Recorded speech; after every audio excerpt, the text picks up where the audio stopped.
ಎಲ್ಲ ಗೋಲ್ಡ್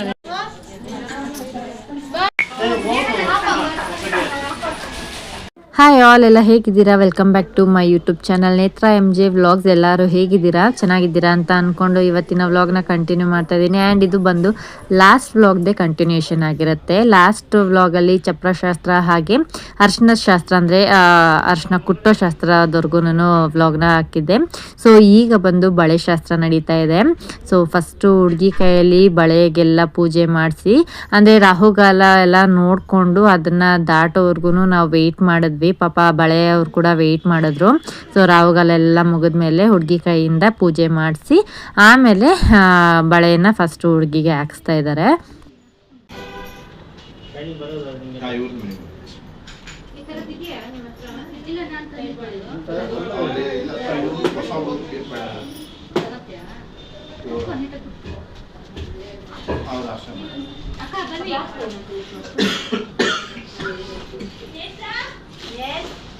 ನನಗೆ ಯೂಶ್ವಲಿ ಹೇಗೆ ಅಂತಂದರೆ ನಾನು ಬಳೆ ಎಲ್ಲ ಜಾಸ್ತಿ ಹಾಕಲ್ಲ ಅಂತಂದರೆ ಹಾಕೋದೇ ಇಲ್ಲ. ಏನಾದರೂ ಸ್ಯಾರಿ ಏನಾದರೂ ಹಾಕ್ಕೊಂಡ್ರೆ ಮಾತ್ರ ಒಂದೆರಡೆರಡು ಬಳೆ ಹಾಕ್ಕೊಳ್ತೀನಿ ಅಷ್ಟೇ. ಬಟ್ ಇವಾಗ ಯಾಕೋ ನನಗನ್ನಿಸ್ತು ಕಪ್ಪು ಬಳೆನ ಕೈ ತುಂಬ ಹಾಕ್ಕೊಳ್ಬೇಕು ಅಂತ ಅಂದ್ಬಿಟ್ಟು ಮೆಂಟಲಿ ಪ್ರಿಪೇರ್ ಆಗಿದ್ದೆ, ಕೈ ತುಂಬ ಕಪ್ಪು ಬಳೆ ಹಾಕೋಣ ಅಂತ. ಬಟ್ ನಮ್ಮ ಕಡೆ ಬರೀ ಕಪ್ಪು ಬಳೆನ ಹಾಕೋ ಆಗಿಲ್ಲ ಅಂತೆ. ನನಗೆ ಅದು ಗೊತ್ತಿರಲಿಲ್ಲ. ಅಕ್ಕ ಅವರೆಲ್ಲ ಹೇಳಿದ್ರು ಕಂಪ್ಲೀಟ್ ಪ್ಲೇನ್ ಬಳೆ ಬ್ಲ್ಯಾಕ್ದ ಹಾಕಬಾರ್ದು ಅಂತ. ಸೊ ಹಾಗಾಗಿ ಸ್ವಲ್ಪ ಚುಕ್ಕಿ ಬಳೆ ಅಂತ ಹೇಳ್ತಾರಲ್ವ, ಗಟ್ಟಿ ಬಳೆ ಅಂತ. ಸೊ ಅದನ್ನು ನೋಡ್ತಾ ಇದ್ದೀನಿ. ಸೊ ನಾನು ಏನೇ ಮಾಡ್ಬೇಕಂದ್ರೂ ಫಸ್ಟು ನನ್ನ ಹಸ್ಬೆಂಡ್ನ ಕೇಳ್ತೀನಿ, ಇದು ಚೆನ್ನಾಗಿದೆಯಾ, ಇದು ತಗೊಳ್ಳ ಅಂತ. ಸೊ ನನ್ನ ಹಸ್ಬೆಂಡ್ಗೆ ಸಮಾಧಾನ ಆದರೆ ಮಾತ್ರ ನಾನು ಅದನ್ನು ತಗೊಳ್ತೀನಿ. ಸೊ ಹಾಗೆ ಒಂದು 2-3 ಸೆಲೆಕ್ಟ್ ಮಾಡಿದೆ. ಫೈನಲಿ ಬ್ಲ್ಯಾಕ್ ಕಲರ್ದಲ್ಲೇ ತೊಗೊಂಡೆ, ಅದರಲ್ಲಿ ಚುಕ್ಕಿ ಇರೋದು. ಸೊ ನನ್ನ ಕೈಗೆ ತುಂಬಾ ಚೆನ್ನಾಗಿ ಕಾಣಿಸ್ತಾ ಇತ್ತು. ಹಾಗೆ ರೀಲ್ಸಲ್ಲೆಲ್ಲ ಹಾಕಿದಾಗ ನನ್ನ ಫ್ರೆಂಡ್ಸು ರಿಲೇಟಿವ್ಸ್ ಎಲ್ಲ ಹೇಳ್ತಾ ಇದ್ರು, ಫಸ್ಟ್ ಟೈಮ್ ನಿನ್ನ ಕೈ ತುಂಬ ಬಳೆಯಲ್ಲಿ ನೋಡಿಬಿಟ್ಟು ಶಾಕ್ ಆಗೋಯ್ತು ಅಂತ ಅಂದ್ಬಿಟ್ಟು. ಸೊ ಹಾಗೆ ಎಲ್ಲರಿಗೂ ಗೊತ್ತು ನಾನು ಬಳೆ ಹೂವು ಅದೆಲ್ಲ ಅಷ್ಟಾಗಿ ಹಾಕಲ್ಲ ಅಂತ. ಬಟ್ ಈ ಸಲ ನಾನು ಕಪ್ಪು ಬಳೆನ ಕೈ ತುಂಬ ಹಾಕ್ತಾ ಇದ್ದೀನಿ. ಇನ್ನು ಹುಡುಗಿಗೆ ನೋಡಿ ಈ ಥರ ಹಾಕ್ಸಿದ್ದಾರೆ, ಅಂದರೆ ಗ್ರೀನ್ ಕಲರಲ್ಲಿ ಹಾಕ್ಸಿದ್ದಾರೆ. ಸೊ ನಾನು ಕೈ ತುಂಬ ಹಾಕ್ಕೊಂಡಿದ್ದೀನಿ.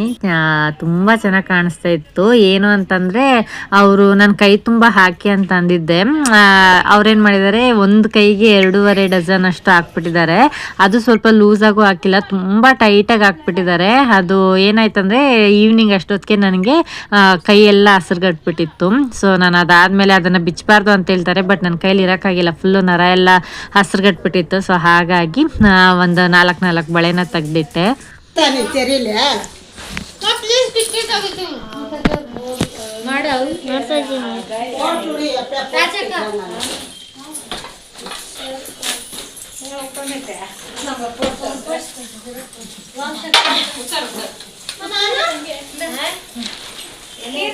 ಇನ್ನು ಬಳೆ ಎಲ್ಲ ಹಾಕ್ಸ್ಕೊಂಡು ನನಗೆ ಸ್ವಲ್ಪ ಹೊರಗಡೆ ಕೆಲಸ ಇತ್ತು. ನಾನು ನನ್ನ ಹಸ್ಬೆಂಡು ಹೋಗಿದ್ವಿ. ಹಾಗೆ ಮಕ್ಕಳನ್ನು ಕೂಡ ಬರಬೇಕಾದ್ರೆ ಸ್ಕೂಲಿಂದ ಪಿಕ್ ಮಾಡ್ಕೊಂಡು ಬಂದ್ವಿ.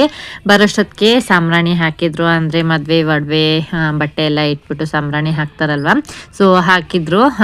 ಅಷ್ಟೊತ್ತಿಗೆ ಬಂದು ಇನ್ನು ಎಲ್ಲರೂ ಕುತ್ಕೊಂಡು ಊಟಕ್ಕೆ ಅಂತ ಅಂದ್ಬಿಟ್ಟು ಕುತ್ಕೊಂಡು ಊಟ ಎಲ್ಲ ಮುಗಿಸ್ಕೊಳ್ತಾ ಇದ್ದೀವಿ.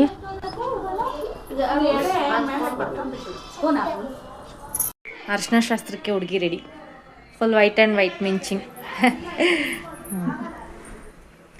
Okay, done. ಇನ್ನು ಅರ್ಶಿನ ಶಾಸ್ತ್ರಕ್ಕೆ ಎಲ್ಲ ರೆಡಿ ಮಾಡ್ಕೊಂಡಿದ್ದೀವಿ. ರಾತ್ರಿ ಇಲ್ಲಿ ಡೆಕೋರೇಷನ್ಸ್ಗೆಲ್ಲ ಸತೀಶ್ ಅವ್ರ ಅಕ್ಕನ ಮಕ್ಕಳು, ಸತೀಶ್ ಅವ್ರ ಅಣ್ಣ ಎಲ್ಲ ರೆಡಿ ಮಾಡ್ತಾಯಿದ್ದಾರೆ. ಹಾಕಿ ನಾನು ಕೂಡ ಸ್ವಲ್ಪ ಜಾಯ್ನ್ ಆದೆ. ಸೊ ಇನ್ನೆರಡು ದಿನದಲ್ಲಿ ನಮ್ಮ ಹುಡುಗಿ ಅವ್ರ ಗಂಡನ ಮನೆಗೆ ಹೋಗ್ಬಿಡುತ್ತೆ. ಇದೆಲ್ಲನೂ ಅವ್ರಿಗೆ ಎಷ್ಟು ಪ್ರೀಷಿಯಸ್ ಮೂಮೆಂಟ್ ಆಗಿರುತ್ತೆ.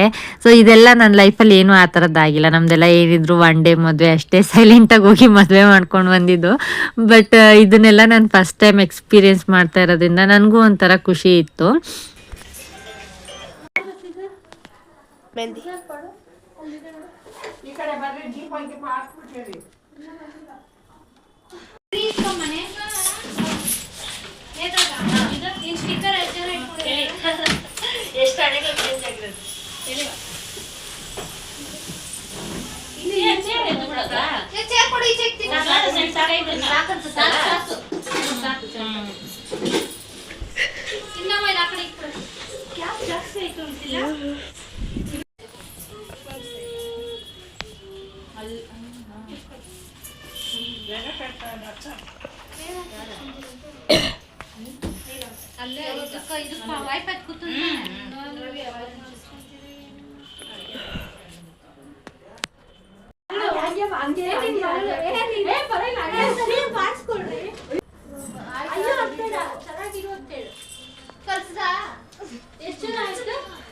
ಇನ್ನು ಅರ್ಶಿನ ಶಾಸ್ತ್ರ ಶುರು ಆಗ್ತಾ ಇದ್ದಂಗೆನೆ ಆಚ ಕಡೆ ಮಳೆ ಬರೋದಕ್ಕೆ ಸ್ಟಾರ್ಟ್ ಆಯಿತು. ಜೋರು ಮಳೆ ಬಂತು.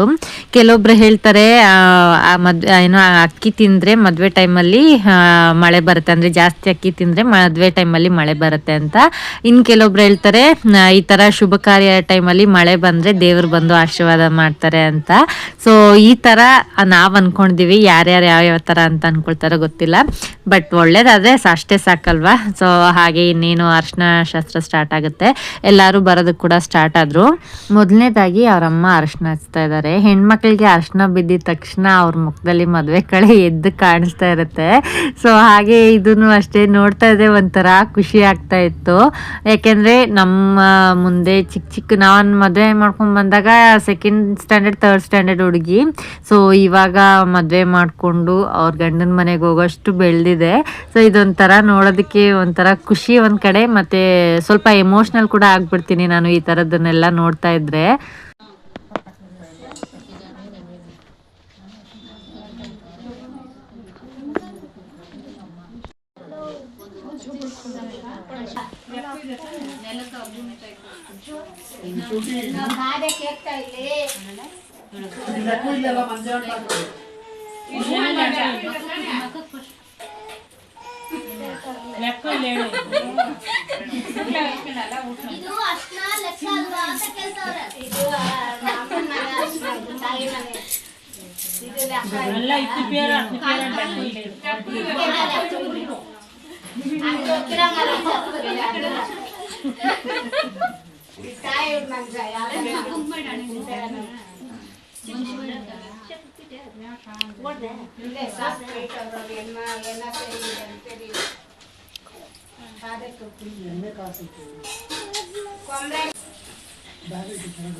ಎಲ್ಲ ಶಾಸ್ತ್ರಗಳು ಮುಗಿದು ಕೊನೆಗೆ ಆ ಹುಡುಗಿಗೆ ದೃಷ್ಟಿ ತೆಗೆದ್ಬಿಟ್ಟು, ಸೊ ಇವತ್ತು ಇದೇ ಡ್ರೆಸ್ಸಲ್ಲಿ ಇದೇ ಅರ್ಶಿನದಲ್ಲಿ ಹಾಗೆ ಇರ್ತಾರೆ. ಬೆಳಗ್ಗೆ ಎದ್ದು ಆಮೇಲೆ ಸ್ನಾನ ಮಾಡಿ ಅರ್ಶಿನ ತೆಗೆಯೋದು.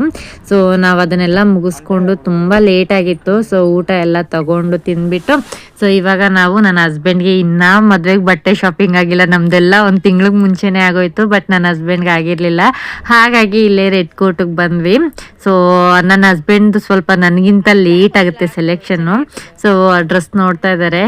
ಇದೊಂಥರ ಇಷ್ಟ ಆಯಿತು ನನಗೆ. ಇದನ್ನು ನೈಟ್ ರಿಸೆಪ್ಷನ್ಗೆ ಅಂದರೆ ಆಲ್ರೆಡಿ ಅವರು ಏನೋ ಸತೀಶ್ವರ ಅಣ್ಣ ಅವರು ಕೊಟ್ಟಿದ್ದಾರೆ ಶರ್ಟು ಮತ್ತು ಪ್ಯಾಂಟ್ ಪೀಸು. ಅದನ್ನು ನನ್ನ ಹಸ್ಬೆಂಡ್ ಹೊಲಿಸಿಲ್ಲ. ಸೊ ಹಾಗಾಗಿ ಎಲ್ಲರೂ ಒಂದೇ ಥರದ್ದಿರಲಿ ಅಂತ ಅಂದ್ಬಿಟ್ಟು ಪಿಂಕ್ದೇ ನೋಡಿ ತೊಗೊಂಡ್ರು. ಅಷ್ಟರಲ್ಲಿ ನಮ್ಮ ಭಾವ ಅವರು ಬಂದರು, ಅಂದರೆ ಸತೀಶ್ ಅವರ ದೊಡ್ಡಣ್ಣ ಅವ್ರ ವೈಫು ಮಕ್ಕಳು ಬಂದರು. ಅವ್ರ ಮಗಂಗೆ ಕೂಡ ಇನ್ನು ಅವನಿಗೂ ಬಟ್ಟೆ ಯಾವುದೂ ತೊಗೊಂಡಿಲ್ಲ. ಹೆಣ್ಮಕ್ಳೆಲ್ಲ ಹಾಗೆ ಅಲ್ವಾ, ಊರಿಗೆ ಮುಂಚೆ ರೆಡಿ ಆಗಿಬಿಡ್ತೀವಿ. ಪಾಪ ಗಂಡಸರು ಇನ್ನೇನು ನಾಳೆ ಬೆಳಗ್ಗೆ ಅಂದಾಗ ಅವಾಗ ಸೆಲೆಕ್ಟ್ ಮಾಡ್ತಾರೆ. ಸೊ ಡ್ರೆಸ್ ಎಲ್ಲ ನೋಡಿಕೊಂಡು ನೆಕ್ಸ್ಟ್ ಜುಡಿಯೋದಲ್ಲಿ ನನ್ನ ಹಸ್ಬೆಂಡ್ಗೆ ಶೂಸ್ನ ಸೆಲೆಕ್ಟ್ ಮಾಡ್ಕೊಂಡ್ವಿ. ಸೊ ಪಾಪ ಇವ್ರದ್ದು ಒಂದು ಸೆಲೆಕ್ಷನ್ ಮುಗೀತು ಅಂತ ಅಂದರೆ ಆಲ್ಮೋಸ್ಟ್ ನಮಗೆ ಕೆಲಸಗಳು ಮುಗ್ದಂಗೆನೆ.